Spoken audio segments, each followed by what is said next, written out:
ನಮಸ್ಕಾರ ಸ್ನೇಹಿತರೆ, ನಾನು ನಿಮ್ಮ ಬಸವರಾಜ್ ನಾಯ್ಕ್. ನಾವು ಇವತ್ತಿನ ವಿಡಿಯೋದಲ್ಲಿ ತುಂಬ ಇಂಪಾರ್ಟೆಂಟ್ ಟಾಪಿಕ್ ಬಗ್ಗೆ ಮಾತಾಡೋಣ.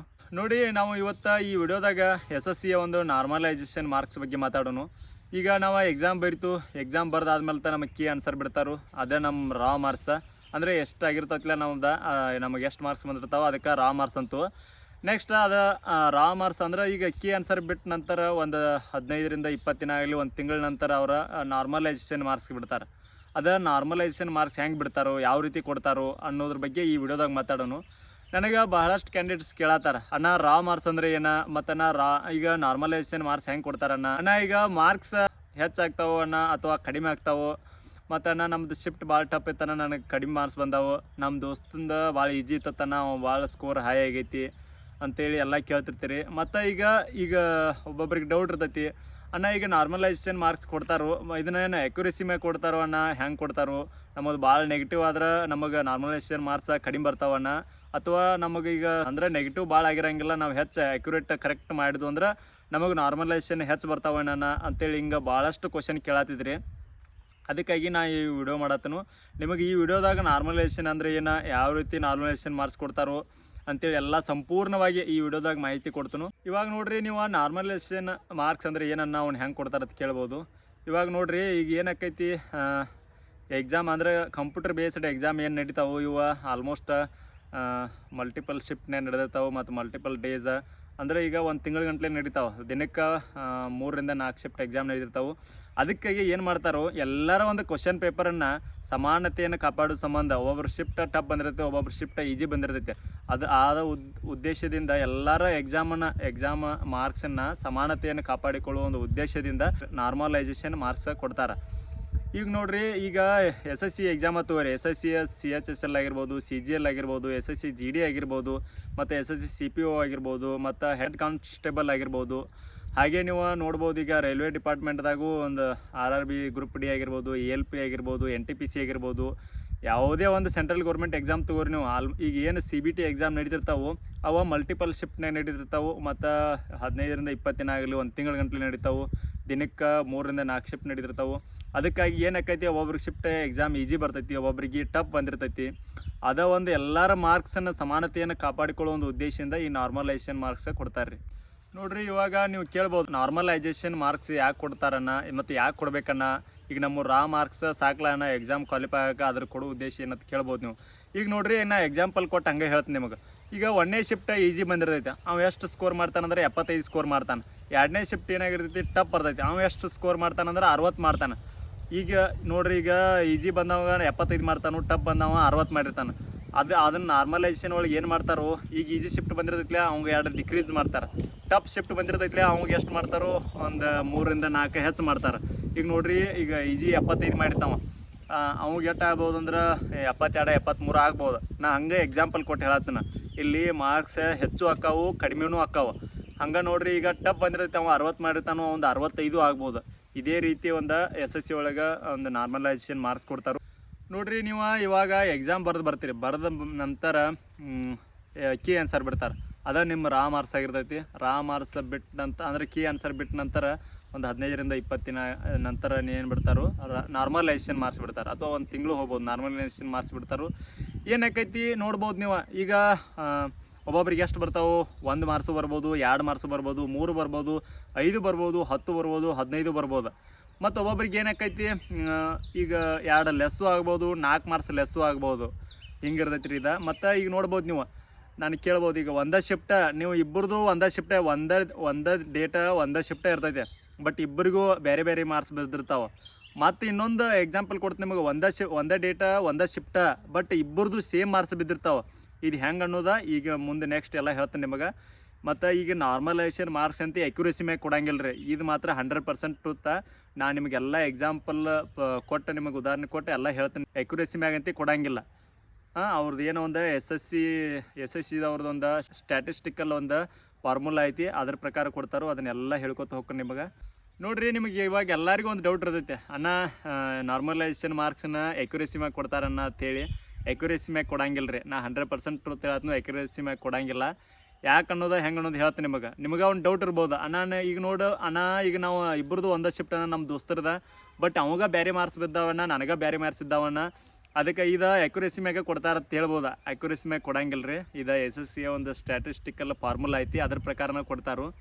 ಯಾಕೆ ಬೇರೆ ಬೇರೆ ಮಾರ್ಕ್ಸ್ ಬಿದ್ದು ಮತ್ತು ಯಾಕೆ ಒಂದೇ ಶಿಫ್ಟ್ ಇದ್ದವ್ರಿಗೆ ಬೇರೆ ಬೇರೆ ಮಾರ್ಕ್ಸು ಬೀಳ್ತಾವೆ ಮತ್ತು ಸೇಮ್ ಮಾರ್ಕ್ಸು ಬೀಳ್ತಾವೆ. ಅದು ಯಾಕೆ ಅನ್ನೋದು ಹೆಂಗೆ ಅನ್ನೋದು ಎಲ್ಲ ಹೇಳ್ತೀನಿ ನಿಮಗೆ. ಈಗ ಅಕ್ಯುರೇಸಿ ಅಂದ್ರೆ ಏನು ನೋಡೋಣ್ರಿ. ಅಕ್ಯುರೇಸಿ ಅಂದ್ರೆ ನೀವು ನೋಡ್ಬೋದು, ಈಗ ಎಕ್ಸಾಮ್ ಬರಿತೀರಿ, ಬರೆದ ನಂತರ ಹೆಚ್ಚು ನೆಗೆಟಿವ್ ಆದವು ಅಂದ್ರೆ ನಿಮ್ಮ ಅಕ್ಯುರೇಸಿ ಕಡಿಮೆ ಆಗಿರ್ತೈತಿ ರೀ. ಮತ್ತು ಹೆಚ್ಚು ನಿಮ್ಮ ಆನ್ಸರ್ ಕರೆಕ್ಟ್ ಆದವು ಅಂದ್ರೆ ಅಕ್ಯುರೇಸಿ ಹೆಚ್ಚಾಗಿರ್ತೈತಿ ರೀ. ಆಟೋಮೆಟಿಕ್ಲಿ ನಿಮ್ಮದು ಅಕ್ಯುರೇಸಿ ಕಡಿಮೆ ಆದ್ರೆ ರಾ ಮಾರ್ಕ್ಸ್ ಕಡಿಮೆ ಆಕೈತಿ, ಅಕ್ಯುರೇಸಿ ಹೆಚ್ಚಾದ್ರೆ ರಾ ಮಾರ್ಕ್ಸ್ ಹೆಚ್ಚಾಗಿರ್ತೈತಿ ರೀ. ಅದಕ್ಕಾಗಿ ನೀವು ನೋಡ್ಕೊಂಡು ಕರೆಕ್ಟಾಗಿ ಆಲ್ಮೋಸ್ಟ್ ಕರೆಕ್ಟ್ ಆನ್ಸರ್ ಮಾಡಿರಿ, ಯಾಕಂದ್ರೆ ರಾ ಮಾರ್ಕ್ಸ್ ಚಲೋ ಆಕೈತಿ ನೋಡಿರಿ. ಇವಾಗ ನಿಮ್ಮ ಡೌಟ್ ಎಲ್ಲ ಕ್ಲಿಯರ್ ಮಾಡ್ತೀನಿ. ಅಂದ್ರೆ ಈಗ ನಂದ ಮತ್ತು ನಮ್ಮ ದೋಸ್ತ ವಿನೋದ್ ಅಂತದಾನ, ಅವಂದ ಇಬ್ಬರದು ಒಂದೇ ಡೇಟಾ ಸೇಮ್ ಶಿಫ್ಟ ಬಂದಿತ್ತು. ಈಗ ನಾರ್ಮಲೈಸೇಷನ್ ಮಾರ್ಕ್ಸ್ ಇಬ್ಬರಿಗೂ ಸೇಮ ಬಂದಿದ್ದು, ಅವಗೂ 3 ಬಂದಿತ್ತು, ನನಗೂ 3 ಬಂದಿದ್ದು. ನೆಕ್ಸ್ಟ್ ನೋಡ್ಬೋದು ನೀವು, ಮತ್ತು ಇಬ್ಬರು ದೋಸ್ತರದ ಕರಿಯಪ್ಪ ರವಿ ಅಂತೇಳಿ ಅವರಿಬ್ಬರು ಮತ್ತು ಇಬ್ಬರು ದೋಸ್ತರದ ಅವ್ರದ್ದು ಒಂದೇ ಡೇಟಾ ಒಂದೇ ಶಿಫ್ಟ್ ಸೇಮ್ ಬಂದಿತ್ತು, ಬಟ್ ಇಬ್ಬರಿಗೂ ಬೇರೆ ಬೇರೆ ಮಾರ್ಕ್ಸ್ ಬಂದಾವೆ. ಅದೇ ಹೆಂಗೆ ಏನು ಅನ್ನೋದು ಎಲ್ಲ ಕ್ಲಿಯರಾಗಿ ಹೇಳ್ತೀನಿ ರೀ ನಿಮಗೆ. ಇವಾಗ ನೋಡ್ರಿ, SSCದವ್ರು ಏನು ಮಾಡತ್ತಾರಂದ್ರೆ ಜೂನ್ 2025ರಿಂದ ಒಂದು ಹೊಸ ನಾರ್ಮಲೈಸೇಷನ್ ಮೆಥಡನ್ನು ಅಪ್ಲೈ ಮಾಡತ್ತಾರೆ. ಅಂದ್ರೆ ಸ್ಟ್ಯಾಟಿಸ್ಟಿಕಲ್ ಫಾರ್ಮುಲಾನ್ನು ಯೂಸ್ ಮಾಡ್ಕೊಂಡು ಈಗ ನಮಗೆ ನಾರ್ಮಲೈಸೇಷನ್ ಮಾರ್ಕ್ಸ್ ಕೊಡ್ತಾರೆ ನೋಡ್ರಿ. ಇವಾಗ ನಾರ್ಮಲೈಸೇಷನ್ ಮಾರ್ಕ್ಸ್ ಹೆಂಗೆ ಕೊಡ್ತಾರಂದ್ರೆ ಎಲ್ಲ ಕ್ಯಾಂಡಿಡೇಟ್ಸ್ ರಾ ಮಾರ್ಕ್ಸನ್ನು ತೊಗೊಂಡು ನೆಕ್ಸ್ಟ್ ನಿಮ್ಮ ಶಿಫ್ಟಿನ ಆ್ಯಾವ್ರೇಜ್ ತೆಗಿತಾರೋ, ನೆಕ್ಸ್ಟ್ ಸ್ಟ್ಯಾಂಡರ್ಡ್ ಡಿವಿಷನ್ ತೊಗೋತಾರೋ, ನೆಕ್ಸ್ಟ್ ಆಲ್ ಶಿಫ್ಟನ್ನು ಆ್ಯಾವ್ರೇಜ್ ತೆಗಿತಾರೋ. ಇವನ್ನೆಲ್ಲ ತೊಗೊಂಡು ಒಂದು ಸ್ಟ್ಯಾಟಿಸ್ಟಿಕಲ್ ಫಾರ್ಮುಲಾ ಐತಿ, ಅದನ್ನು ಅಪ್ಲೈ ಮಾಡಿ ನಿಮ್ಮದೊಂದು ನಾರ್ಮಲೈಸೇಷನ್ ಮಾರ್ಕ್ಸ್ ಕೊಡ್ತಾರೆ. ಈಗ ನೀವು ಕೇಳ್ಬೋದು, ಅಂದರೆ ಯಾಕಂದ್ರೆ ಒಂದೇ ಶಿಫ್ಟ್ದವ್ರಿಗೆ ಎಲ್ಲರಿಗೂ ಬೇರೆ ಬೇರೆ ಮಾರ್ಕ್ಸ್ ಬರ್ತಾವೆ ರೀ. ಯಾಕಂದ್ರೆ ಎಲ್ಲರದು ರಾ ಮಾರ್ಕ್ಸ್ ಬೇರೆ ಬೇರೆನೇ ಆಗಿರ್ತೈತಿ ರೀ. ನೀವು ನೋಡ್ಕೋಬೋದು, ಯಾರ್ದು ಒಂದು ಇಬ್ಬರು ಕ್ಯಾಂಡಿಡೇಟ್ ರಾ ಮಾರ್ಕ್ಸ್ ಸೇಮ್ ಇರ್ತೈತಿ, ಅವ್ರಿಗೆ ನಾರ್ಮಲೈಸೇಷನ್ ಮಾರ್ಕ್ಸು ಸೇಮ ಬಂದಿರ್ತಾವೆ ರೀ. ಯಾಕೆ ನಾರ್ಮಲೈಸೇಷನ್ ಸೇಮ್ ಬರ್ತಾವೆ ಮತ್ತು ಯಾಕೆ ಬೇರೆ ಬೇರೆ ಬರ್ತಾವೆ ಅನ್ನೋದಕ್ಕೆ ಮೇನ್ ಕಾರಣನ ಅವ್ರವ್ರ ರಾ ಮಾರ್ಕ್ಸ್ ರೀ. ನಿಮ್ಮ ರಾ ಮಾರ್ಕ್ಸ್ ಸೇಮ್ ಇದ್ದು ನಿಮಗೆ ಸೇಮ ನಾರ್ಮಲೈಸೇಷನ್ ಮಾರ್ಕ್ಸ್ ಬರ್ತಾವೆ, ಮತ್ತು ನಿಮ್ಮ ರಾ ಮಾರ್ಕ್ಸ್ ಬೇರೆ ಬೇರೆ ಇದ್ದು ನಿಮಗೆ ಬೇರೆ ಬೇರೆ ಮಾರ್ಕ್ಸ್ ಬರ್ತಾವೆ ರೀ. ಯಾಕಂದ್ರೆ ನಿಮ್ಮದು ನಾರ್ಮಲೈಸೇಷನ್ ಮಾರ್ಕ್ಸನ್ನು ಕ್ಯಾಲ್ಕುಲೇಟ್ ಮಾಡೋಕೆ ಮೊದಲು ಮುಖ್ಯ ಬೇಕಾಗಿದ್ದ ರಾ ಮಾರ್ಕ್ಸ. ನಿಮ್ಮ ನಾರ್ಮಲೈಸೇಷನ್ ಮಾರ್ಕ್ಸ್ ಬರೋಕ್ಕೆ ಕಾರಣನೂ ರಾ ಮಾರ್ಕ್ಸ್ ಇರ್ತೈತಿ. ಅದಕ್ಕಾಗಿ ರಾ ಮಾರ್ಕ್ಸನ್ನು ಚಲೋತಂಗೆ ಮಾಡಿರಿ ನೋಡಿರಿ. ಇವಾಗ ನಾರ್ಮಲೈಸೇಷನ್ ಮಾರ್ಕ್ಸ್ ಹೆಂಗೆ ಕೊಡ್ತಾರೋ ಮತ್ತು ಅದರ ಫಾರ್ಮುಲಾ ಏನು ಅನ್ನೋದು ನೋಡ್ನು. SSC ಅವರ 2025 ಜೂನ್ರಿಂದ ಒಂದು ಹೊಸ ಸ್ಟ್ಯಾಟಿಸ್ಟಿಕಲ್ ಫಾರ್ಮುಲಾನ ಯೂಸ್ ಮಾಡತ್ತಾರೆ. ಅದು ಏನು ಅನ್ನೋದು ಇವಾಗ ನಿಮಗೆ ಹೇಳ್ತೇನೆ ನೋಡ್ರಿ. ಇವಾಗ ರಾ ಮಾರ್ಕ್ಸ್ ಅಂದರೆ candidate raw marks minus shift mean divided by shift standard division into overall standard division plus overall mean. ಇದು ಒಂದು ನಾರ್ಮಲೈಸೇಷನ್ ಮಾರ್ಕ್ಸ್ ಕೊಡುವ ಒಂದು ಸ್ಟ್ಯಾಟಿಸ್ಟಿಕಲ್ ಫಾರ್ಮುಲಾ ಐತ್ರಿ. ಈ ಫಾರ್ಮುಲಾನ ಅಪ್ಲೈ ಮಾಡಿ ಅವರ ನಾರ್ಮಲೈಸೇಷನ್ ಮಾರ್ಕ್ಸ್ ಕೊಡ್ತಾರೆ. ನಿಮ್ಮದು ಯಾವುದೇ ರೀತಿಯ ನಿಮ್ಮ ಎಕ್ಸಾಮ್ ಅಕ್ಯುರೇಸಿ ಮ್ಯಾಗ ಮಾರ್ಕ್ಸ್ ಕೊಡಂಗಿಲ್ಲ ರೀ. ಕ್ಯಾಂಡಿಡೇಟ್ ರಾ ಮಾರ್ಕ್ಸನ್ನು ಕನ್ಸಿಡರ್ ಮಾಡಿ ನಾರ್ಮಲೈಸೇಷನ್ ಮಾರ್ಕ್ಸ್ ಕೊಡ್ತಾರೆ. ಪ್ರತಿಯೊಬ್ಬರು ಕ್ಯಾಂಡಿಡೇಟ್ ರಾ ಮಾರ್ಕ್ಸ್ ಬೇರೆ ಬೇರೆನೇ ಇರ್ತಾವೆ, ಅದಕ್ಕಾಗಿ ಬೇರೆ ಬೇರೆ ನಾರ್ಮಲೈಸೇಷನ್ ಮಾರ್ಕ್ಸ್ ಬರ್ತಾವೆ ನೋಡ್ರಿ. ಇವಾಗ ನೀವು ಅನ್ಕೋಬಹುದು, ಇವೇನಪ್ಪ ಹೊಳ್ಳೆ ಬರೀ ಹೇಳಿದ್ದೆ ಹೇಳತ್ತಾನೋ ಅಂತೇಳಿ ಬೇಜಾರು ಹಾಕೋಬೇಡ್ರಿ. ಯಾಕಂದರೆ ಇದು ಭಾಳ ವೆರಿ ಇಂಪಾರ್ಟೆಂಟ್ ಐತಿ. ಅಂದರೆ ನಾರ್ಮಲೈಸೇಷನ್ ಮಾರ್ಕ್ಸ್ ಬಗ್ಗೆ ಯಾರೂ ಕ್ಲಿಯರ್ ಆಗಿ ಎಲ್ಲೂ ಹೇಳಿಲ್ಲ, ಅದ್ರ ಸಂಬಂಧ ನಾನು ನಿಮಗೆ ಹೇಳತ್ತೇನು. ಇವಾಗ ನೋಡ್ರಿ, ನಾರ್ಮಲೈಸೇಷನ್ ಮಾರ್ಕ್ಸ್ ಅಂದ್ರೆ ಈಗ ನೀವು ಇಬ್ಬರ ದೋಸ್ತರು ಇರ್ತೀರಿ, ದೋಸ್ತರದ್ದು ಏನಕ್ಕೈತಿ ಒಂದೇ ಡೇಟಾ ಸೇಮ್ ಶಿಫ್ಟ್ ಎಕ್ಸಾಮ್ ಬರ್ತೈತಿ. ಅವಾಗ ಏನಕ್ಕೈತಿ ನಿಮ್ಮದು ಇಬ್ಬರದು ರಾ ಮಾರ್ಕ್ಸ್ ಒಂದೇ ಆಗಿತ್ತು ಅಂದ್ರೆ ನಿಮಗೆ ನಾರ್ಮಲೈಸೇಷನ್ ಮಾರ್ಕ್ಸು ಸೇಮ ಬರ್ತಾವೆ. ಅದೇ ನಿಮ್ಮದು ರಾ ಮಾರ್ಕ್ಸ್ ಬೇರೆ ಬೇರೆ ಆಗಿತ್ತು, ನಿಮಗೆ ನಾರ್ಮಲೈಸೇಷನ್ ಮಾರ್ಕ್ಸು ಬೇರೆ ಬೇರೆ ಬರ್ತಾವ್ರಿ. ಮತ್ತು ನೀವು ನೋಡ್ಬೋದು, ಈಗ ಅವನದು ನಿಮ್ಮ ದೋಸ್ತಂದು ಒಂದೇ ಡೇಟಾ ಇರ್ತೈತಿ, ಬಟ್ ಅವ್ನ ಶಿಫ್ಟ್ ಬೇರೆ, ನೀನು ಶಿಫ್ಟ್ ಬೇರೆ, ಅವನದು ನಾರ್ಮಲೈಸೇಷನ್ ರಾ ಮಾರ್ಕ್ಸ್ ಬೇರೆ, ಇವಂದು ರಾ ಮಾರ್ಕ್ಸ್ ಬೇರೆ ಆಗಿತ್ತಂದ್ರೆ ಅವಾಗೂ ನಾರ್ಮಲೈಸೇಷನ್ ಮಾರ್ಕ್ಸ್ ಬೇರೆನೇ ಬರ್ತಾವೆ. ಮತ್ತು ಸೇಮ್ ಆಗಿತ್ತಂದ್ರೂ ಬೇರೆ ಬೇರೆ ಬರ್ತಾವೆ, ಯಾಕಂದ್ರೆ ಶಿಫ್ಟ್ ಬೇರೆ ಬೇರೆ ಇರ್ತೈತಿ. ಅದಕ್ಕಾಗಿ ನೋಡಿರಿ, ಎಲ್ಲರೂ ಕ್ಲಿಯರಾಗಿ ತಿಳ್ಕೊರಿ. ನಾರ್ಮಲೈಸೇಷನ್ ಮಾರ್ಕ್ಸ್ ಕೊಡೋಕೆ ಮೇನ್ ಮುಖ್ಯ ಕಾರಣ ಅಂದ್ರೆ ನಿಮ್ಮ ರಾ ಮಾರ್ಕ್ಸ್ ಆಗಿರ್ತೈತಿ ನೋಡಿರಿ. ಇವತ್ತು ನೀವು ಈ ವಿಡಿಯೋದಾಗ ನಾರ್ಮಲೈಸೇಷನ್ ಮಾರ್ಕ್ಸ್ ಹೆಂಗೆ ಕೊಡ್ತಾರಂತೇಳಿ ತಿಳ್ಕೊಂಡ್ರಿ.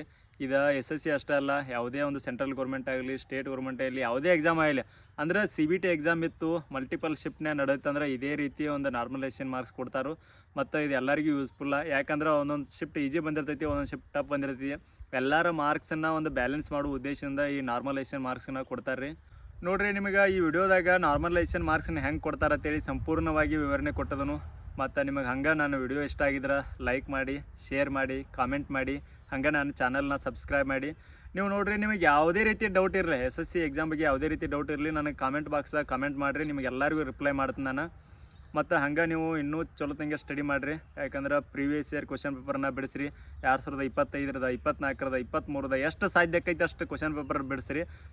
ಟೆಕ್ಸ್ಟ್ ಬುಕ್ ಆ್ಯಪ್ ಒಳಗೆ ನಿಮಗೆಲ್ಲ ಅನಾಲಿಸಿಸ್ ಮಾಡ್ಕೊರಿ.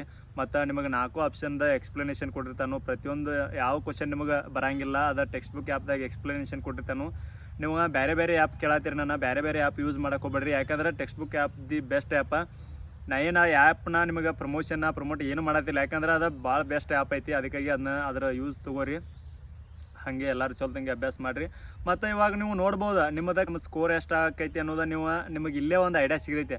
ಹೆಂಗಂದ್ರೆ ಈಗ ಟೆಕ್ಸ್ಟ್ ಬುಕ್ ಆ್ಯಪ್ ಒಳಗೆ ಒಂದು ಟೆಸ್ಟ್ ಬಿಡಿಸ್ತಿರ್ತೀರಿ ನೀವು, ಪ್ರಿವಿಯಸ್ ಇಯರ್ ಕ್ವಶನ್ ಪೇಪರ್ದ.